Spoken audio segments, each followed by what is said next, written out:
I'm trapped in Minecraft's hardest 3-person escape room, but luckily I've got help from two of the game's greatest escapists, Kenadian and Wato. And I'll be needing their help because the moment that one of us steps off of our pressure plates to explore the room, lava will start pouring down from the ceiling, so we'll have to solve this fast. Each of us is stuck in our own chambers, but mine was by far the most bare. All I had was one hopper in front of me, but it was too far away for me to reach it without getting off my pressure plate. But after gaining a whole new perspective with F5, Quake Pro, and my escape room texture pack, I noticed a piece of string in the corner of my room. Not sure how that's supposed to help exactly, but it was becoming obvious that the only thing we could do to advance was step off and check our rooms quickly before the lava got to us. Oh, it started.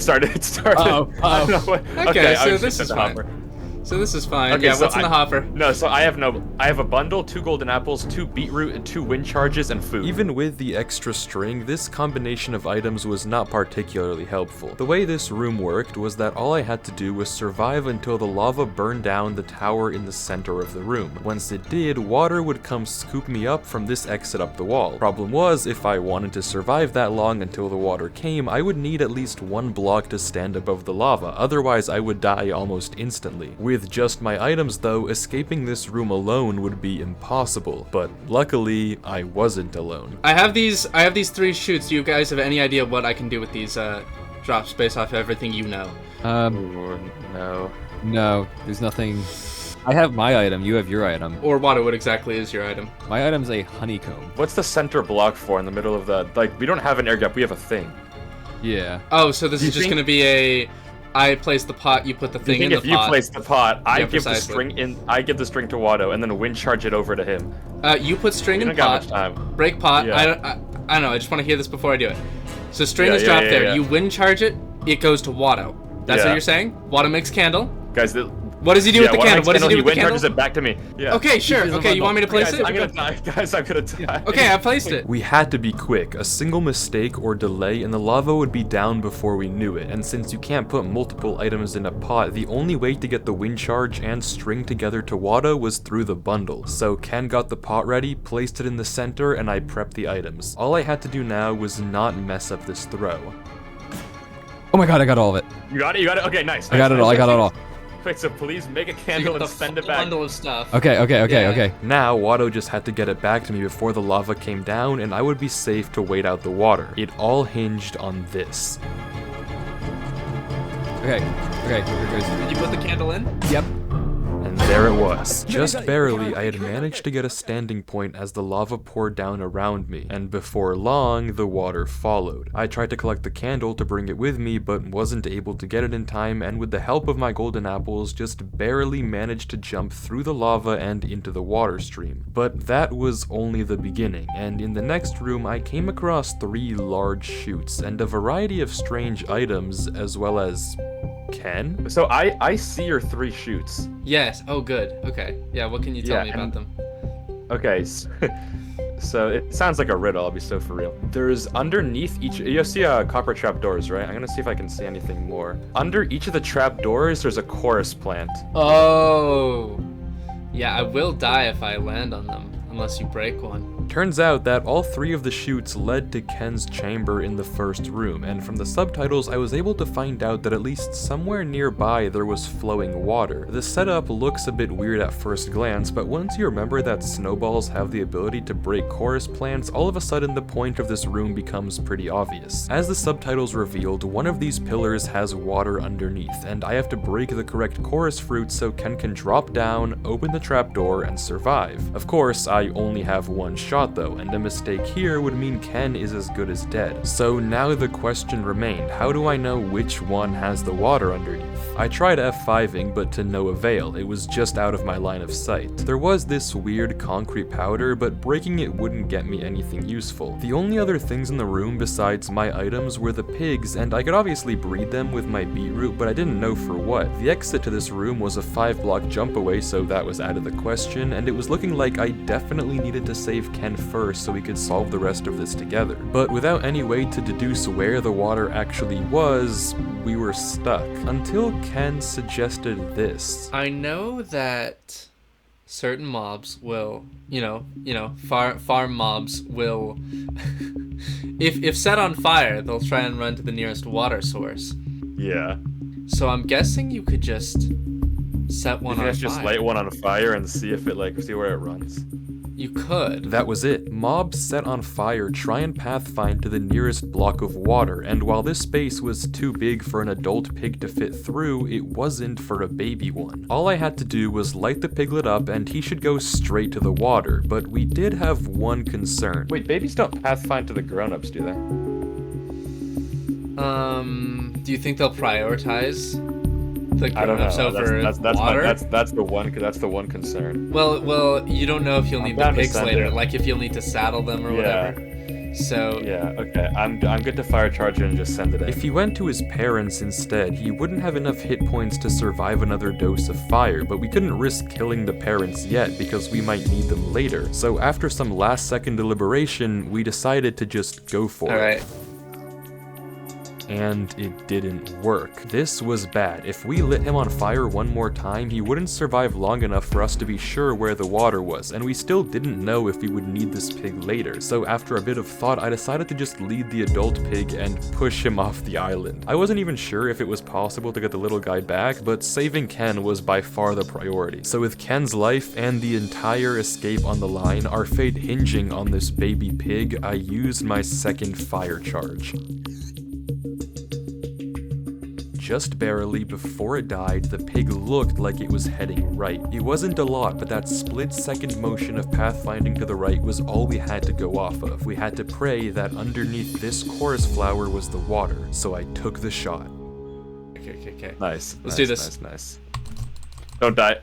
Nice. Okay, sick. What do you have? Do you have anything there? And Ken was safe. But now we had a different issue. How do we actually get out of here? I had a pig dangling underneath the map, and while Ken was able to get a saddle, beetroot, and the concrete powder from his side of the wall, we weren't much closer to getting out. Concrete powder would be all we needed to try to make the jump, but given that it would immediately fall off the map, it would be a one-time use. That was no good, since we both had to get out of there. It seemed like there was nothing we could do, but after a bit more thinking, we got an idea. Given that Ken was given more beetroot, it was possible the solution required a pig, but the only one we had was the one that had been floating underneath the map this whole time, and there wasn't any way to get him back up. Except there was. The water. Going back to where Ken had fallen and breaking the conveniently placed glazed terracotta allowed the water to flow outwards and into the pocket with the hopper, and breaking the hopper created a spring of water that we could try and hoist the pig through. This process was honestly about as horrific, if not more so, than you'd imagine. The pig's hitbox is barely small enough to fit a 1x1, and we spammed this for unironically half an hour trying different momentum tricks to try and position the pig through, but literally nothing worked. The pig would always swing too far out. Though Ken got another idea. I just thought of something.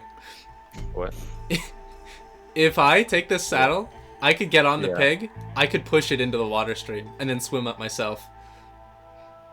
You want to go down there? It would work. I mean, I'm down. I don't know what else. I do have to land a pig trick shot though. Yeah, you just have to. You just can't die here. Yeah. Okay, I'm on it. Okay, nice. All right, nice, it's time. It's time for Operation Pig. Yeah, Operation Pig. With Ken acting as a blocker and renewing our hope, we kept trying. Over and over and over, the pig would miss the hole. Until this happened. So give it one big enter. I'll try my best. Do you think it's worth punching? Max enter. Because if I just punch it like one time. Okay, it's just up! It's just up! I didn't even have to! Hey, he's safe! He's so safe! That was perfect! What?!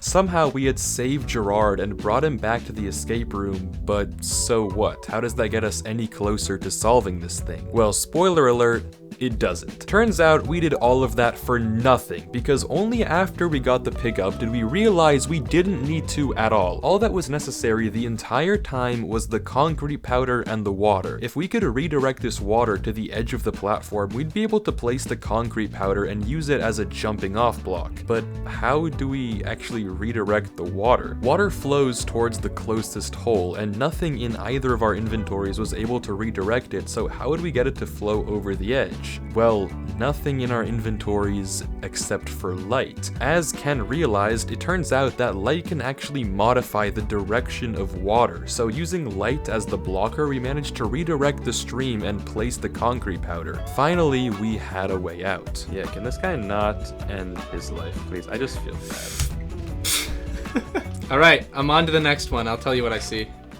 Okay, let me know what's up there. So there's us up here. What? There's... They made Wifies the bottom. So after making the quad and jumping over, it was time for the next room, but the question was, how would we get to it? Ken found a trident in the hopper, which was a nice throwback, and the chamber itself was a giant void chunk split into two paths, one for me and one for Ken. Sure, we could both technically go down Ken's path since it was just a walk in the park, but that would defeat the entire point of the challenge. So how was I going to get across? The only way to the other edge seemed to be over this span of void, and we threw around some ideas. Do you think you can hit me across this? Which is very weird. And also, we haven't used the knockback sword yet. There's no shot you can knock me across. Do you think that's possible? If I just run and sprint? Here's the crazier thing. Imagine I knock you What? back, pull back trident, and then hit you one more time. That's not possible.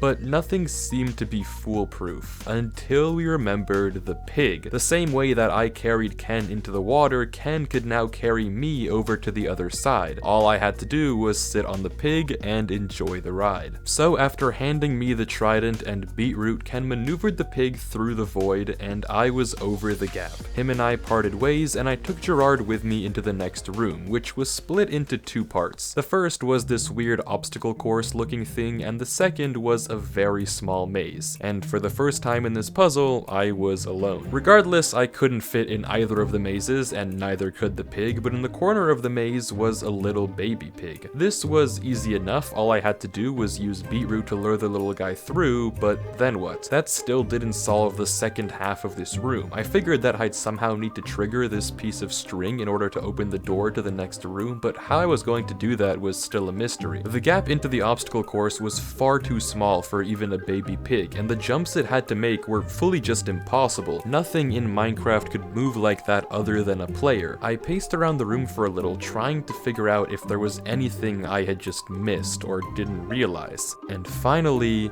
it clicked. Gerard had solved this room for me. The baby pig was the answer to both of the puzzles, but in two different forms. So I began leading the baby pig through the maze with my beetroot, and as I made it to the end, I heard a click. A dispenser began shooting tons and tons of beetroot down from the corner of the room, and I knew just what to do with it. See, I needed something that could fit through a gap this small and make jumps that looked impossible for any mob to make, and only one thing in the game fit that bill: an experience orb. So I stuffed the baby full of beetroot and did what I had to do. Now, since XP follows the player, all that was left was to carefully lead this orb through the maze without letting it catch fire on any of the jumps. And while I do, I want to tell you about something massive. We have a U2s. Dropping today is an official Wifies U2s. The plushie looks actually super duper cute and even comes with its own detachable magnetic cat, so you're getting two plushies for the price of one. Plus, I heard he makes you 10 times smarter and can even solve your escape rooms for you. So if you want to support the channel and get your hands on the little guy, he's available for pre-order now, but do be quick because these things can sell out fast and will never come back again. But obviously, if you don't have the money or don't want to buy one, that's totally fine. Don't feel obligated, of course. Only get it if it makes sense to get it. That being said, I do really appreciate it, so thank you to any of you who are interested in getting one. It'll be the first link in the description, or just go to the link you see on screen right now to get one Wifies and 1 cat all for yourself. But it looks like I'm about to finish the XP obstacle course, so back to the other me. Clearing the course and activating the string did indeed open up the door, and now I was ready to tackle the next room, which was very minimal with just this strange array of blocks in the center. In the very middle, I could see a crafter just out of reach, with a weird observer string dispenser set up above it. The exit to the room was 3 blocks off the ground, so all I needed was a single block and I could fire charge out of here, though the rest of my inventory didn't look particularly helpful in getting there. I had no real useful items and no way to proceed, and it didn't look like there could be anything else to find in this room. Stumped, I tried to think of a way out of this, and then obviously I realized there is a very clear spot where I could find items, inside the crafter itself. It was a bit too high for me to reach on my own, but using my fire charge and timing the damage boost, I was able to look into the crafter and get this selection of items. Now I could actually craft a few things, namely an item frame and either a gold pressure plate or golden nuggets, though I wasn't exactly sure how any of these would help me. Somehow I had to activate that tripwire to get whatever was in the dispenser atop the room, but there didn't seem like any good way to do that. I could maybe throw my trident, but if I needed it again, I wouldn't be able to get it back, and there was a very real chance that there were just barriers surrounding the string, in which case there was no way I could get a hit. But that thought actually gave me an idea. When you break an item frame on the ceiling, it pops upwards through the roof. If I could place an item frame on that trapdoor, I could blast it with my trident and it would float upwards and trigger the string. All I had to do was actually craft an item frame. And this was far easier said than done, because in order to use a crafter to craft something, you need redstone power, and there was nothing nearby that could activate this crafter, except that's exactly where my 2 other items come in. If I could somehow position a gold pressure plate in the right place, I could activate it and power the crafter. The issue was just where do I place it, and how? The odd setup didn't really lend itself nicely to a lot of placing, so what was the trick here? This definitely took me a minute to suss out, but after a bit of looking and a lot of thinking, it finally processed. Gerard was the answer yet again. The weird space the crafter was stuck in definitely wasn't necessary. If the creator wanted to, they could have just enclosed the thing in a little floating pocket, but they didn't. My guess was that underneath the crafter in the bedrock was an air gap, and if I placed my pressure plate inside that air gap, because I watched 2018 Grian, I know that I can throw my trident into the corner of this structure and power that pressure plate, which would in turn power the crafter. All that was left was actually getting the plate inside, which was exactly what Gerard was for. You can do this fancy thing in Minecraft called inverse placing, which is placing a block onto a target one without actually placing it on the target directly if you have some sort of scaffold block to bounce it off of. This setup uses the exact same principle, but just in a bit of a different form. In this one, the scaffolding block in question is the inside of the bedrock wall. By suffocating myself on the pig, I'm barely able to be inside the block and bounce place the pressure plate on the wall into the air gap, and throwing my trident proves that it worked. The crafter was powered. Now all I had to do was place the item frame and...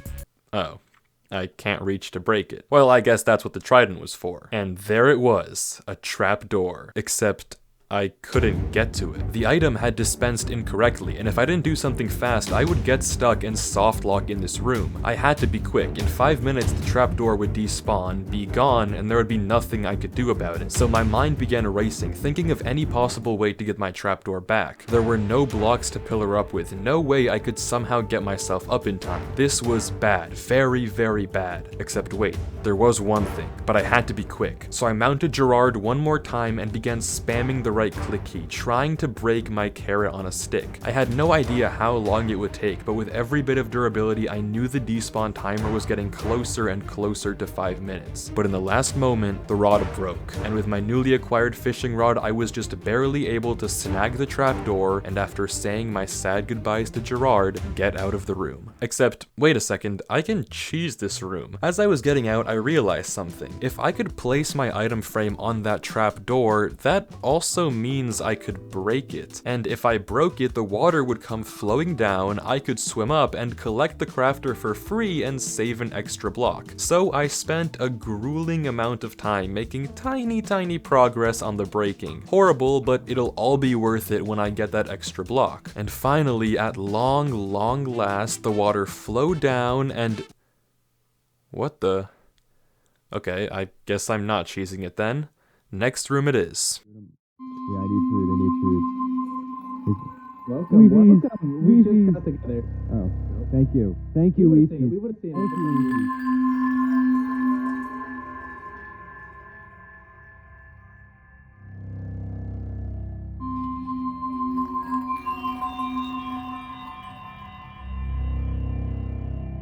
The next room was small. From the looks of it, the exit was a few blocks up, and right in front of it was a glazed terracotta square. If you're a Wifies escape room regular, you know where this is going. Glazed terracotta on the floor means break it. In the room next to me, there was a hopper with 2 bows, one crossbow with max enchants and an unenchanted regular bow, as well as a little bubble column in the ground bordering a coral fan, the point of which I have no idea, so I just grabbed the soul sand. The only other thing left to look at was the big wall of lava in front of me. I couldn't get to the other side, that was for certain, but using Quake Pro and F5, I could see a similar setup to mine but with a hopper in the corner. In the roof, I could also see another chute, or opening, leading upwards, which seemed like it lined up with the structure blocks on both sides of the lava, but what was I supposed to make of all of this? With no real leads to follow, I began mining the terracotta, and luckily got it right on the first try, getting a block of sand, but still that left me with not so many options. I had no idea what to do.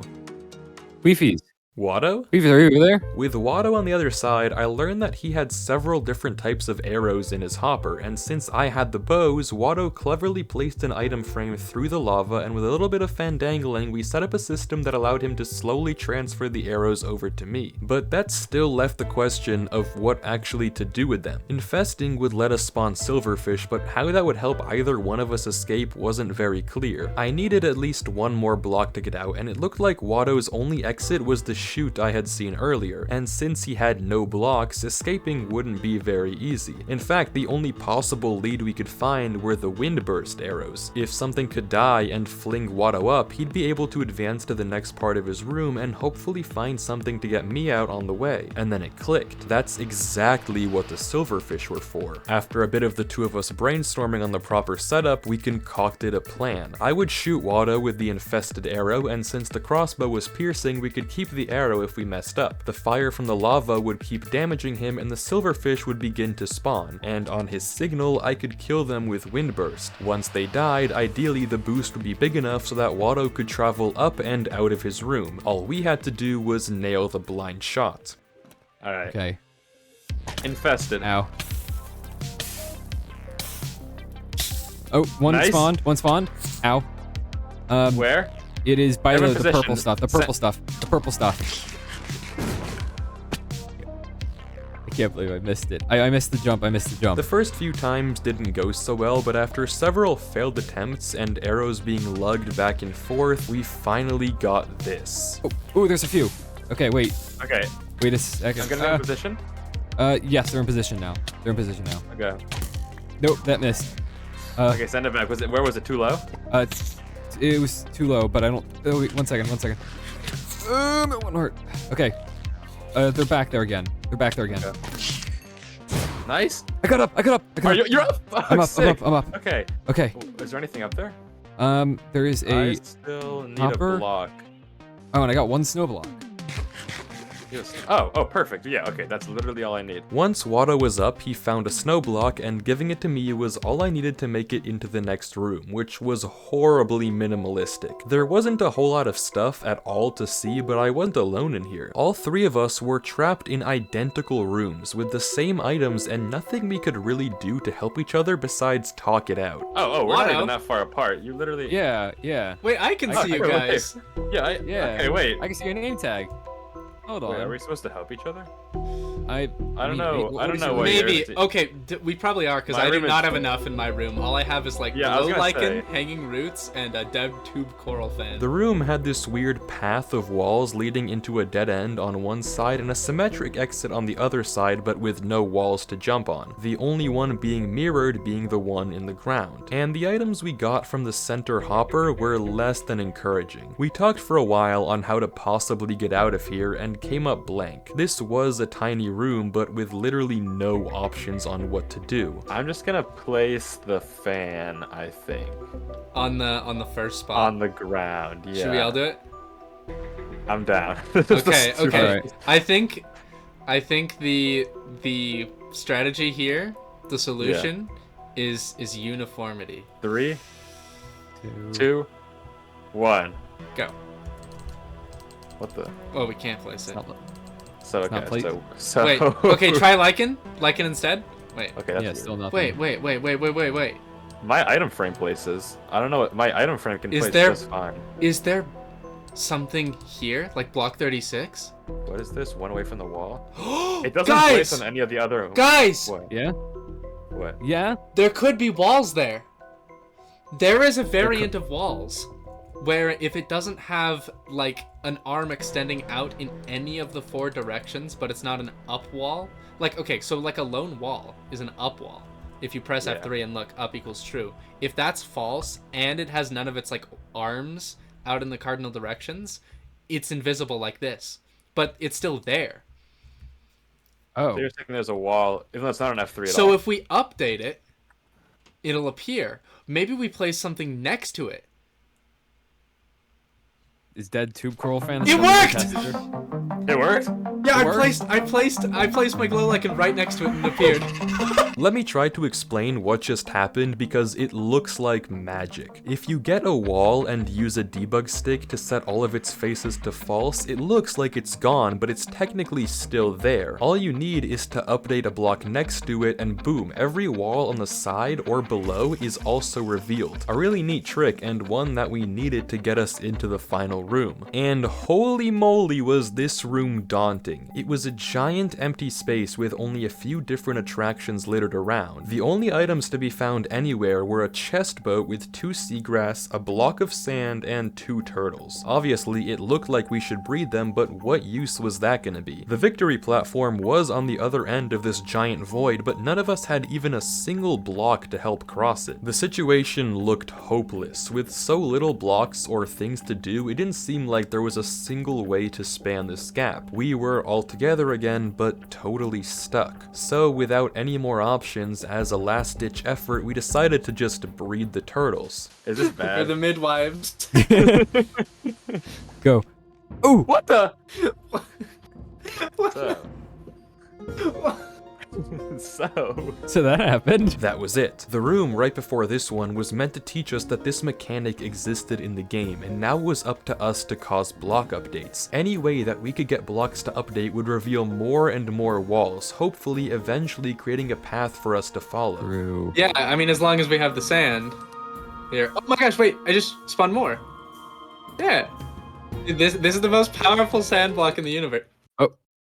I'm not even gonna lie, that was so unintentional. We were stumped for a little on what to do from here, but realized we had this tiny dripstone above us that could be broken by throwing the trident, which in turn revealed a new giant red sandstone wall for us to explore. We then realized that using our new platform, we could also shoot an arrow through this lava in order to melt some powdered snow, in turn revealing yet another wall formation. Slowly but surely, we were piecing together this giant puzzle, and each new wall required a different item combination. There's a lead in the hopper, but I already had a lead, so I do not know what the point of that was. Alright, but now do we have a lead?